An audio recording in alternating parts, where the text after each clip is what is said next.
Welcome back, everybody. The History Guy here. This is episode 3, playing as North Korea on Millennium Dawn, which is a modern-day mod for Hearts of Iron 4. I have conquered Vietnam, and now I start lining up my armies for the conquest of Laos.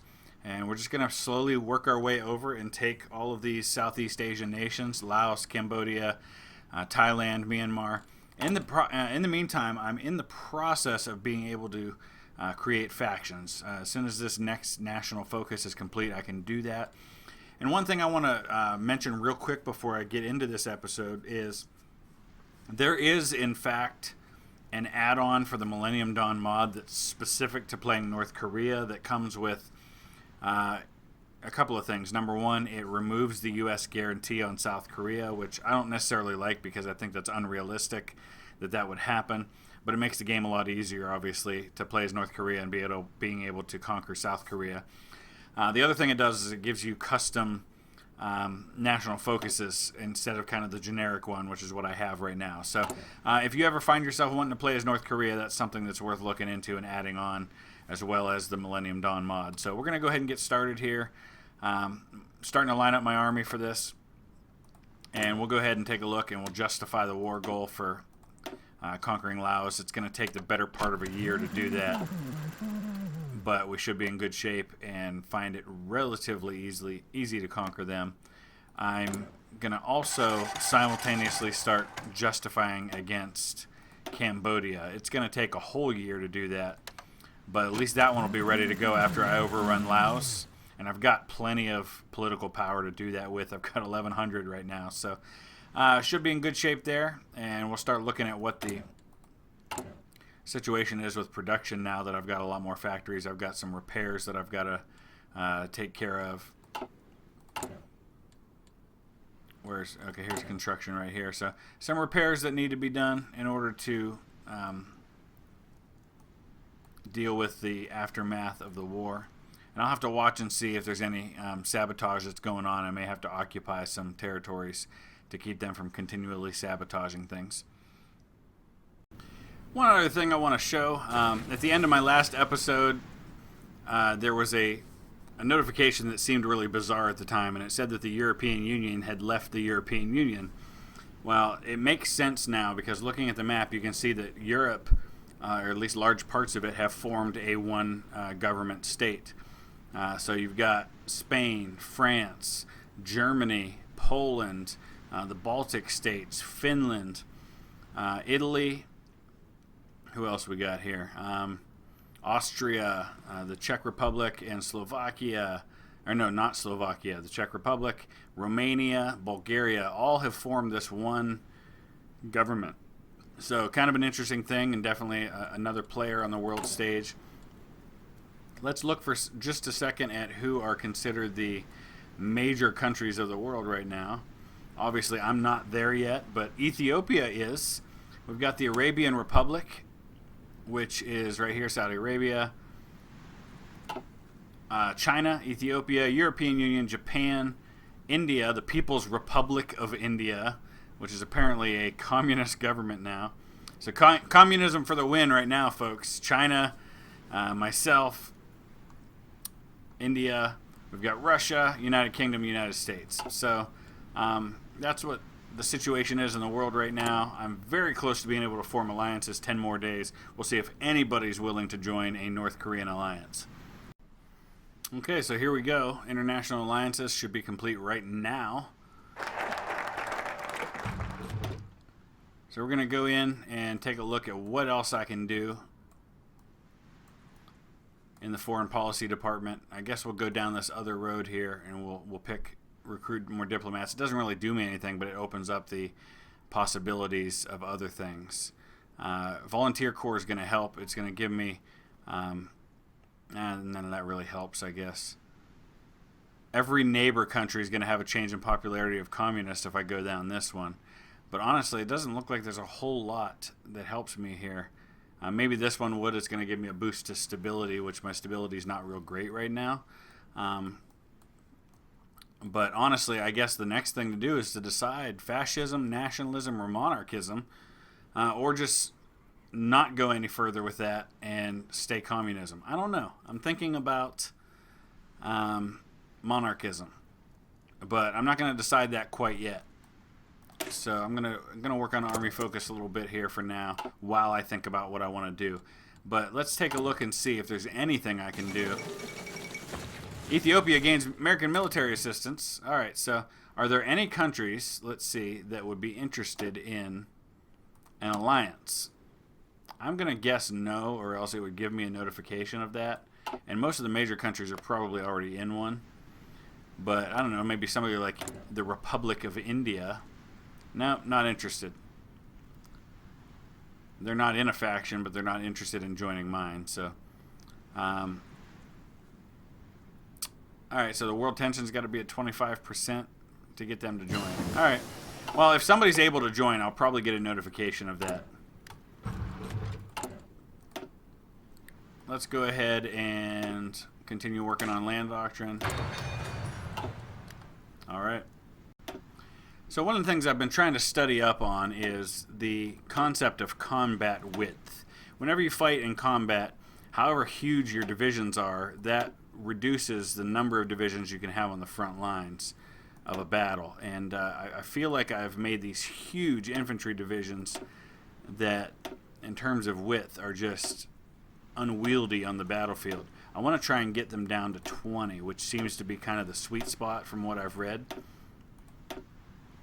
which means using a lot of experience points to shrink them down. So I've got mechanized and motorized infantry, which is kind of what I'm using. And from what I've read, let me just pause for a second here. It seems like most people, at least in the regular version of Hearts of Iron, like to have, they call 17-2 or 14 even, to get it down to a combat width of 20. So they do 7, or 7-2, I should say, 7 units of infantry along with 2 line artillery units. Of course, I don't see artillery as an option here. Here we go. So you put them in there. That gets the width to 20. So that's what I'm going to try to kind of shoot for here, to get it down to 20. And then that's also going to give me a lot more manpower. You can see I'm back up to 555,000 manpower. But it means I'm going to have more divisions in the field. So that's kind of where we're at on that. I'll play with that a little bit off camera, so to speak, and get it where I want to be. So I was thinking about this while I'm waiting for other things to happen. While I can't directly attack the fascist government of the Great Korea Empire, there are some other things I can do. Number one is I can boost the popularity of the Communist Party. And then once that's been boosted to a significant enough degree, I can work on staging a coup. But I really want to make sure that there's a decent amount of communists there first. But I've got a ton of political power, so I may as well be using it for something of worth. So it's going to cost me 1 political power every 4 days, but we'll spend that for as long as I can. We'll see where that gets the communists too. I'm pumping out a bunch of new divisions as quick as I can, because I greatly reduced the strength of all of those divisions. So I've got 10 infantry divisions going constantly. I've already pumped out 10 of them. I'm also doing 4 armored divisions at a time, continuing to do 1 paratrooper brigade. So that should give me a significant number of divisions in place in time to launch my attack, which will be in December. So I'm thinking about what comes next. And one of the things I'm looking at here is the resource map mode. Now, obviously, Laos does not have a lot as far as resources go, so I'm not going to gain much by conquering them, nor will I gain much from Cambodia, but Thailand's another story. A lot of rubber in Thailand, 411 there, 90 here, 32 here, and then some other things, tungsten and steel, but really what I'm gaining a lot of there is rubber. And then kind of looking out from there, I don't see a lot to be gained necessarily by going after Myanmar for the same reasons. In fact, I'm just going to kind of look around the map because I don't see, other than Thailand, a lot to be gained by anybody until we get down and we start looking at Malay, and then of course Indonesia, which is a huge, huge country, one of the most populous countries on earth. Not sure I'm ready to take on them, but I'm just kind of thinking down the road, and I'd love to hear your thoughts on that, where you think I go. Obviously, there's no way on earth I take on China. Maybe at some point I take on Japan, but I think they may be guaranteed by the United States. Yeah, they are. All right, so at some point we'll have to figure out alliances, and maybe I get China on my side. And if I can get China on my side, then obviously a lot of things change, and I have a lot of new options available. So a little over a month to go, and then we'll be able to launch the invasion of Laos. All right, just a couple of days away from being able to launch the attack on my next victims. Let's look at South Korea for just a second, because when I started out boosting the Communist Party, it was at zero, literally zero communist support. It's going up, I think, by an average of 700s per day. So 7% every 100 days. It's a slow start, but it will get there. It's up near 6% now. There's our justification. And before I do that, we're going to do the same in Japan. We're going to start boosting the Communist Party in Japan, which is actually already at about 10%. So that should go a little faster. Okay. On to Laos. We're going to go ahead and declare war. This should go fairly quickly, I would think. Launching on all fronts at the same time. Well prepared. And we're getting a notification of volunteers from China. They're going to send 6 divisions to help out. Sounds good to me. I think this will go fairly quick, but we won't know for sure until we actually see it happen. Small country, relatively weak. Not a lot to oppose me with, especially as I move in all the way along the entire border with their country. All right, so I've lost 29 men, inflicted 5. Oh, now we're up to 1,000. Inflicted 5,000 casualties. Now I'm still not at 100% on my divisions. We've got a lot of reinforcements still to get, because I'm still so far behind from the war with Vietnam that it's going to take me a couple of years to get caught back up on production, because I just don't have enough factories to pump out massive amounts of units at one time. But 4,000 lost, 18,000 on his side. I would guess this one will be over in January. I've already conquered most of the south. It's really just the north at this point.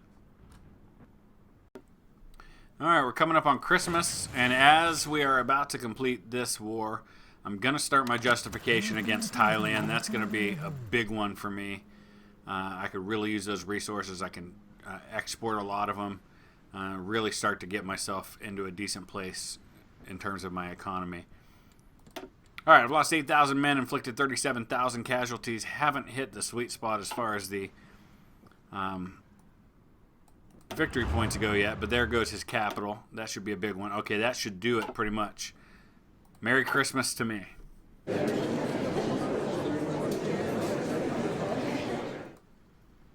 All right, take all states. And that should do it. Okay. So now, that went really quick. We're going to continue to focus on, we're going to gobble up Cambodia, not for its resources, but just so I can get that big bulge out of the way, and then we can focus completely on Thailand and all of their resources. All right, mid-February 23, still a couple months away from being able to invade Cambodia. Just checking in on the progress of my boosting. We're up to 10.2% popularity in Korea for the Communist Party. And doing a little better than that in Japan, because we started out better than that at 15.5% in Japan. I got to think about somebody else that I want to do the same with. Red Philippines appears to already be communist. They are. So what about Indonesia? I mean, it's a big country right there. They're conservative. It's a majority Muslim country. It's the largest Muslim country on earth. They don't appear to have much, if any, communist. They don't. So, hey, why not? We are helping to spread communism around the world, because I'm generous like that. All right, back to the wait for Cambodia. That's going to be another war that I think is going to take just a matter of days to complete. April 10th. So, in the meantime, just continuing to do some research, nothing major. I wish there was something in my tree that would allow me to get another research slot. There is over here, but I can't choose democracy as I've already chosen elsewhere. I actually got one extra research slot already because I started with 2, but that appears to be about as good as it's going to get for me. Alright, it's about to go down in Cambodia. In the meantime, just to show you what all I'm doing here, I am currently boosting communism in South Korea, the Great Korean Empire, Japan, Russia, Indonesia, and improving relations with the People's Republic of India. And yet, even with all of that, I still gain 1 political point per day. So a lot of flexibility because of all those political points that I'm able to bring in. But we're 2 days away from the invasion of Cambodia, which is really just to kind of get them out of the way to go after the big prize, which is Thailand. Sending 3 of my 4 armies that I have on the peninsula into this fight. I would guess it lasts no more than a week or so, but we'll see in just a minute.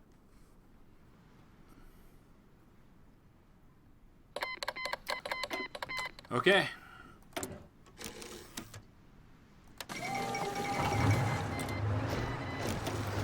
So we send these 3 armies, and we see how quick it goes. I said a week. We'll see how close I am. Takes a lot longer to sim now. Millennium Dawn is a very resource-heavy mod anyway, and especially as you get further in and you have more units on the map, it takes even longer. But I've already marched on the doorstep of his capital. See what the casualties look like so far.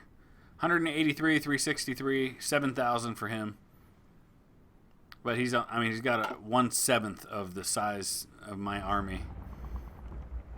We're about to take Phnom Penh. Once we do that, I would imagine that he doesn't last too long.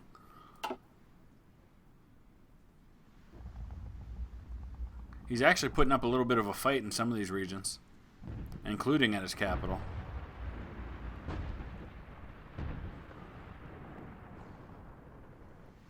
So it looks like I'm gonna be wrong about the timeline. It's taking a lot longer than I thought, and maybe part of that is because there's mountains here. I don't know.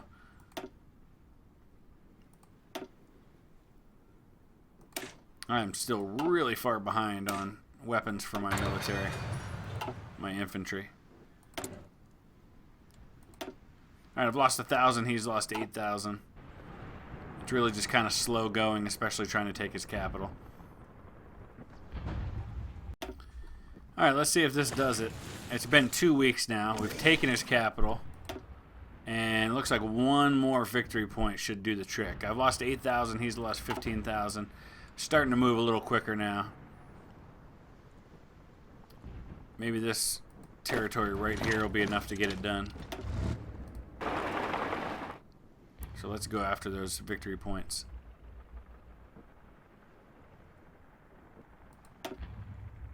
Come on, boys. 9,000 for me, 6,000 for him. I think as soon as we move into that territory, it'll be over. And once I conquer them, I can look at what my next target will be, and I'm not entirely sure what that will be at the moment. Alright, we've got him. Okay. We'll take all states. Cambodia has been gobbled up. Now it's time to get ready for the big prize, which is Thailand. That war is going to take some time, I think. It's going to take some effort, and I'm going to have to send some more divisions to handle that one. But I'm going to wrap up right here. I know it's a shorter episode, but I want to try to keep these in like 20 to 25-minute chunks as much as possible. I don't know where this one will end up, but I should be somewhere in that range. Make it a little easier. You can watch quick, and we'll do an episode every couple of days. So let me know your thoughts. If you have any suggestions, questions, observations, use the comment section below for that. If you are new and you haven't seen the first 2 episodes of the series, the link is below to take you to the first episode. As always, thanks for watching. Please hit that thumbs up. Please subscribe, and we'll see you again very soon with another episode.